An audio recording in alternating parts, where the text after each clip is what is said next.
The clash at Thermopylae has become one of the most enduring legends in world history, a story told and retold as the ultimate symbol of courage against overwhelming force. Yet, the famous stand of the 300 Spartans was not an isolated event. It was the culmination of decades of tension, humiliation, ambition, and a clash of two very different civilizations. To understand how a handful of Greek warriors stood against the might of the largest empire the ancient world had ever seen, we must first journey back to an earlier time, 10 years before the battle itself. In 490 BC, on the plains of Marathon, the balance of power in the Mediterranean was shaken. The Persians, under King Darius the Great, had launched their first attempt to bring Greece under their control. Athens, small and inexperienced compared to the colossal Persian Empire, was expected to be crushed. Instead, the Athenian-led army pulled off a shocking victory. Against all odds, the Persians were routed, and their soldiers were driven back to their ships in chaos, forced to retreat across the Aegean Sea. For Darius, ruler of an empire stretching from Egypt to India, this defeat was an intolerable humiliation. He had sought to punish Athens for supporting a rebellion in Ionia, but instead his own prestige and the image of Persian invincibility had been tarnished. The defeat at Marathon was not just a military setback, it was a personal insult. Darius vowed to return, to wipe Athens from the map, and to reassert Persian dominance. But before he could make good on that vow, death overtook him. The task of avenging Persia's honor and fulfilling his father's dream passed to his son, Xerxes I. Xerxes was a man of towering ambition. Unlike his father, he saw himself not merely as a king, but as a ruler ordained by the gods themselves. He was determined not only to punish Athens, but to subdue the entire Greek world and absorb it into his empire. This was not simply a war of retaliation, it was a war of destiny. For 4 long years, Xerxes gathered the greatest military force the world had ever known. From the farthest reaches of his empire, soldiers were conscripted. Warriors came from Mesopotamia, Egypt, Bactria, and even as far as India, representing the staggering diversity of the Persian realm. Ancient sources, like the historian Herodotus, claimed Xerxes commanded millions, though modern scholars believe the true number was likely between 70,000 and 300,000 men, still an almost unimaginable force for the time. Supporting them was a naval fleet of over 1,200 warships, ready to dominate the seas. To enable this colossal invasion, Xerxes commanded feats of engineering that astonished the ancient world. He ordered a canal cut through the Athos Peninsula, allowing his fleet to bypass dangerous waters. Even more audaciously, he ordered the construction of 2 pontoon bridges across the Hellespont, the straits separating Asia from Europe. This engineering marvel, made of ships lashed together and anchored by massive cables, allowed his vast army to march directly from Asia into Europe. When storms destroyed his first attempt, Xerxes reportedly flew into a rage so immense that he ordered the waters of the Hellespont to be whipped and branded, punishing the sea itself as though it were a rebellious subject. The engineers responsible were executed and the bridges rebuilt. This story, whether exaggerated or not, perfectly illustrates the absolute power Xerxes wielded and the terrifying sense of divine authority he projected. As this mighty force advanced, fear swept across Greece. Many northern city-states, facing certain destruction, chose submission and pledged loyalty to Persia. After all, Greece was not a unified country, but a patchwork of fiercely independent city-states, often hostile to one another. But now, with the threat of annihilation looming, they were faced with a stark choice: surrender and live under Persian rule, or stand together and fight for their freedom. Out of this crisis, a fragile alliance was born. For leadership of their land forces, the Greeks turned to the one city-state that all acknowledged as the supreme military power of Greece, Sparta. To grasp the importance of Sparta's role, one must understand just how unique this city-state was. While Athens was exploring new frontiers in democracy, philosophy, and art, Sparta pursued a single obsession: war. Every aspect of Spartan life was designed to produce soldiers of unmatched discipline and skill. From the moment a child was born, his fate was decided by the state. Newborns were inspected by elders, and if they were found weak or deformed, they were left to die on a mountainside. Only the strong were allowed to survive. At the age of 7, Spartan boys entered the extinguish, the infamous state-run training program that defined their lives. For more than a decade, these children were hardened by relentless drills and brutal discipline. While they learned to read and write, their education was primarily centered on endurance, survival, and combat. They lived in barracks away from their families, deliberately underfed to encourage resourcefulness. They were expected to steal food, but if caught, the punishment was severe, not for the act itself, but for the failure to escape detection. The lessons were clear. Cunning, discipline, and silence in the face of suffering were essential virtues. The extinguish produced men capable of withstanding extraordinary pain without flinching, men who could obey any command without hesitation, and men who considered the needs of the state higher than their own lives. They trained constantly in the art of war, learning to fight as one in the phalanx, the fearsome shield and spear formation that dominated ancient battlefields. Spartan culture revered courage above all else. To show cowardice was to suffer a fate worse than death, social exile, shame, and dishonor. In contrast, bravery on the battlefield ensured eternal glory. Even women in Sparta were unlike those in the rest of Greece. They were educated, physically trained, and enjoyed freedoms unknown to their Athenian counterparts. Their duty was no less vital: to give birth to and raise strong sons who would become warriors of Sparta. This was the society that would send 300 of its finest soldiers to Thermopylae, a society forged in the fires of discipline and war, ready to stand against the vast empire of Persia. The Spartans, alongside their Greek allies, would face Xerxes and his unstoppable army at the Hot Gates, a narrow mountain pass where the fate of Greece would hang in the balance. The Spartans were raised with a saying that became legendary across the Greek world. Mothers would tell their sons to return from battle either with their shield or on it. It was a phrase that carried a brutal truth. To return with your shield meant you had fought bravely and survived. To be carried home on it meant you had died honorably in battle. But to return without it meant only one thing: you had thrown your shield away to run, an unforgivable act of cowardice in Sparta. This uncompromising code of honor forged warriors unlike any other. It produced King Leonidas and his famous 300 bodyguards. These men were not simply soldiers. They were the product of the extinguish, the harsh training system that stripped away weakness and shaped boys into hardened warriors. By the time Xerxes, the Persian king, marched a vast army into Greece, these Spartans were already legends in the making. The Persian threat was unlike anything Greece had faced before. Xerxes' army was so enormous that ancient writers described it as blotting out rivers as it drank from them.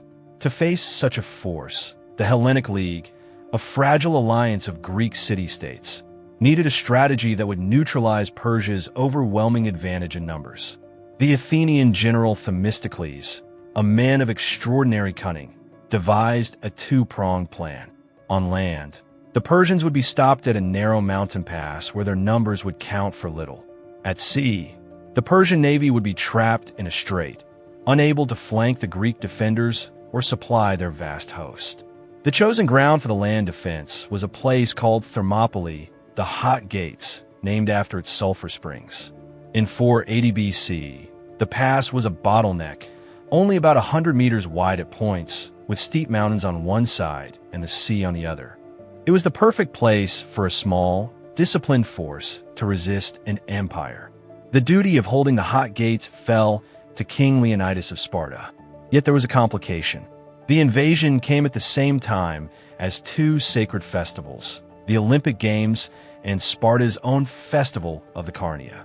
Spartan law forbade full military campaigns during these religious celebrations.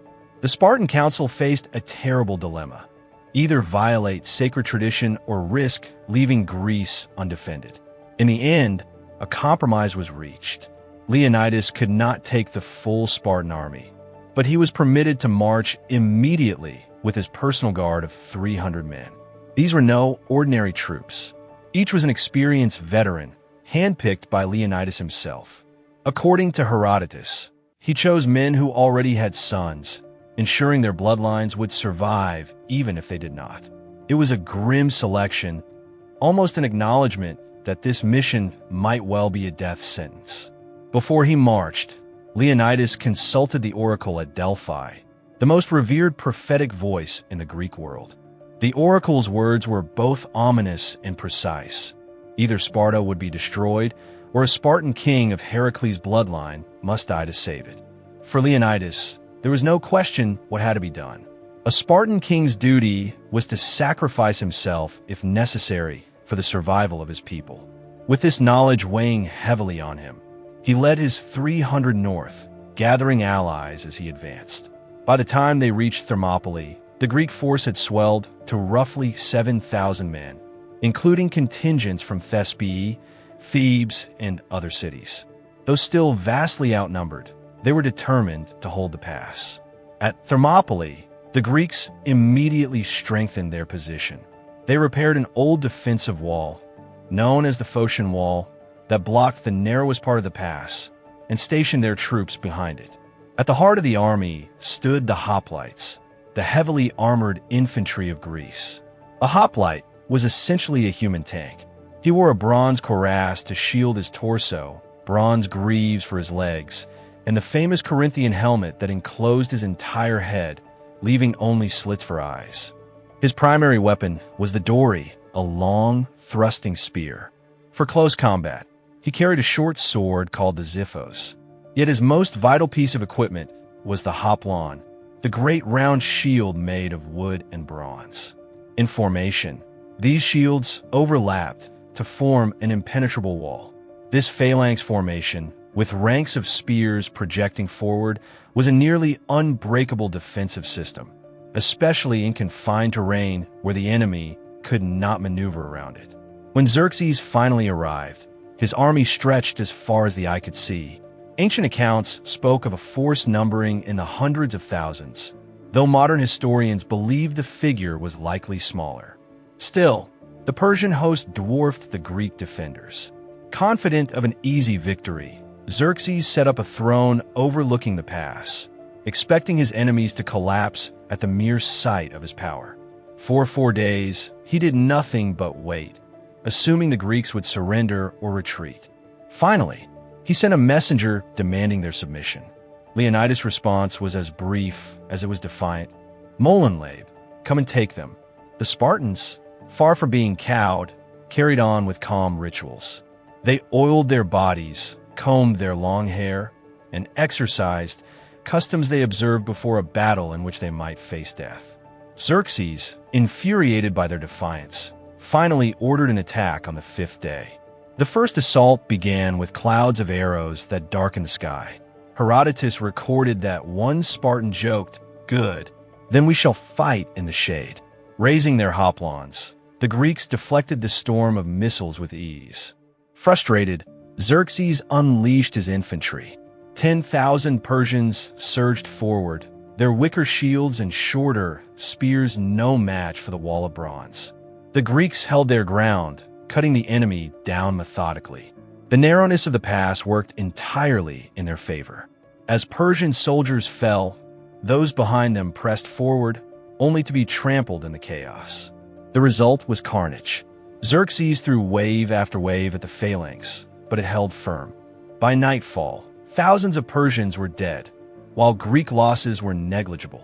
Enraged by the humiliation, Xerxes decided to deploy his elite, the Immortals, 10,000 hand-picked warriors whose ranks were always kept full to give the impression of invincibility. Gleaming in their armor, they advanced with discipline and confidence. Yet even the Immortals could not break the Greek wall.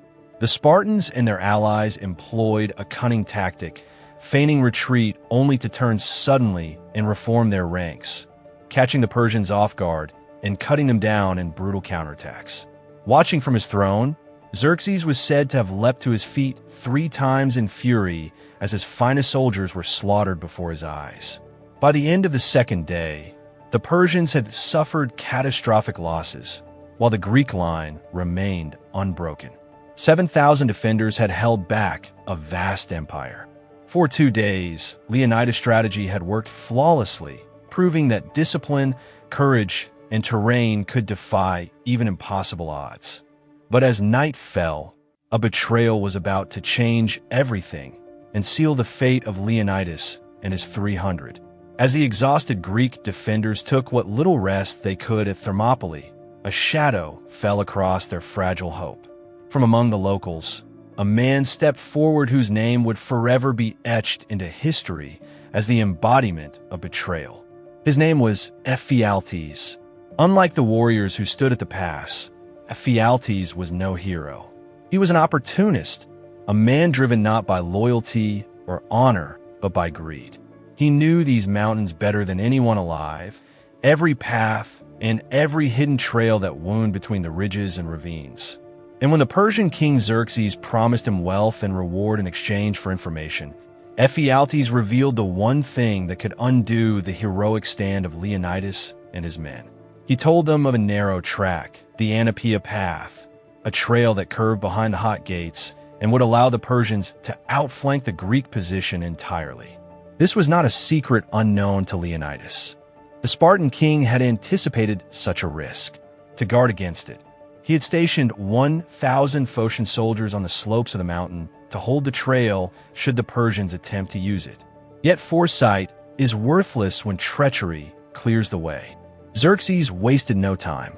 Seizing on the opportunity, he sent his general Hydarnes and the elite corps of his army, the Immortals, into the mountains under the cloak of night. Through the long, dark hours they marched, guided by Ephialtes. At dawn, they came upon the Phocian defenders. Herodotus, the ancient historian, recounts that the first warning the Greeks had of the Persian approach was the sound of leaves rustling under thousands of advancing feet. The Persians loosed volleys of arrows, and in the chaos, the Phocians fell back. They believed they were the primary target of the attack and tried to reposition themselves defensively. But this was a tragic misunderstanding.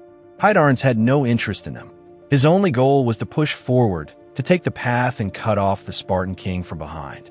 A desperate messenger raced down the mountain to bring Leonidas the grim truth. The Persians were now behind them. The Greek position was no longer defensible. The narrow pass had become a trap. Leonidas called a war council. The allied commanders gathered, and the situation was clear. They faced annihilation. Most urged immediate retreat to preserve their forces so they could regroup and fight another day. Leonidas agreed. This had never been a battle meant to end in victory. The entire purpose of Thermopylae was to delay the Persian advance, to hold the pass long enough that the rest of Greece could prepare. For more than 2 days, they had done exactly that, making Xerxes pay in blood for every step his men took. The sacrifice had already achieved its purpose. Now the majority of the Greek forces were dismissed and ordered to withdraw. But Leonidas himself did not leave. For a Spartan king, retreat was not only dishonorable, it was impossible.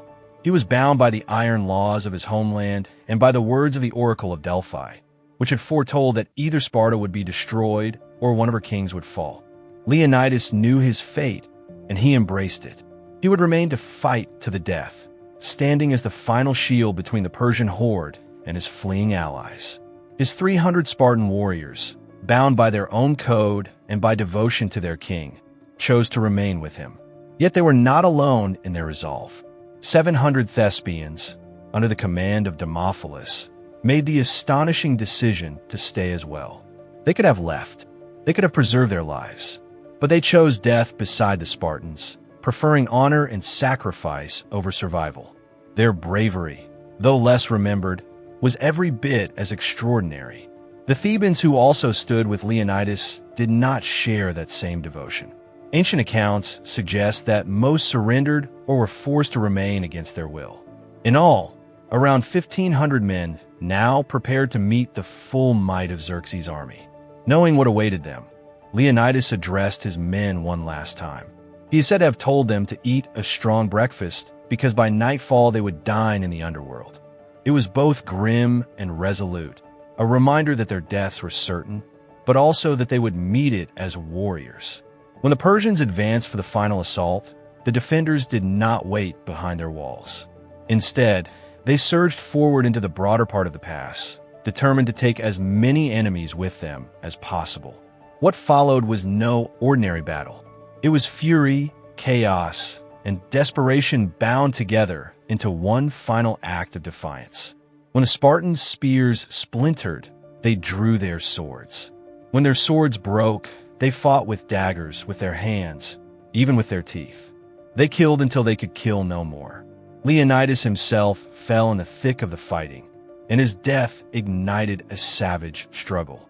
Both sides fought bitterly over his body, the Spartans and Thespians desperate to recover their king, the Persians determined to seize him. Eventually, sheer numbers overwhelmed the defenders.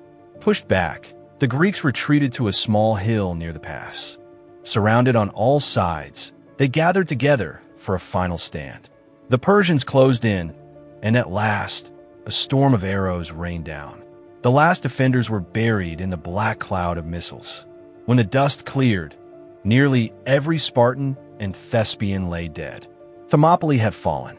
The hot gates, once a wall against the invasion, now lay open. Xerxes marched south. He burned the abandoned city of Athens. In a shocking act of cruelty that appalled even the standards of his own age, he ordered the body of Leonidas to be decapitated and crucified. On the surface, the Persians had triumphed. Yet the truth was far different. The sacrifice at Thermopylae had not been meaningless. The 3-day delay had given the Greek allies precious time to rally their defenses. Soon after, at the naval battle of Salamis, Themistocles lured the massive Persian fleet into narrow straits where their numbers counted for nothing. There, the Greeks won a victory so decisive it shattered Persian naval power. The following year, at the Battle of Plataea, the united Greek armies crushed the Persian land forces and ended Xerxes' invasion once and for all. But the story of Thermopylae is not remembered merely for its strategic outcome. Its power lies in what it symbolized. Almost immediately, it became legend, a rallying cry for Greek unity and courage. It was retold in poems and songs, etched into memory as proof that a small band of warriors could defy the largest army the world had ever seen. A monument was raised to honor Leonidas, and the poet Simonides wrote an epitaph so enduring that it still moves hearts today. Go tell the Spartans, stranger passing by, that here, obedient to their laws, we lie. For more than 2 millennia, the stand of the 300 Spartans and their allies has inspired soldiers, leaders, artists, and dreamers. It has been retold in countless forms, from ancient verses to modern novels, plays, and films. Though dramatized and reshaped across the centuries, the essence of the story remains unshaken. Thermopylae is proof that history is not only written by victors. It is also shaped by those who resist to the very end, even in defeat. Some sacrifices are so absolute, so meaningful, that they achieve immortality. The sacrifice at the Hot Gates was not the end of a story. It was the beginning of one. It lit a fire in the Greek people, a fire that fueled their resistance, a fire that helped preserve their culture.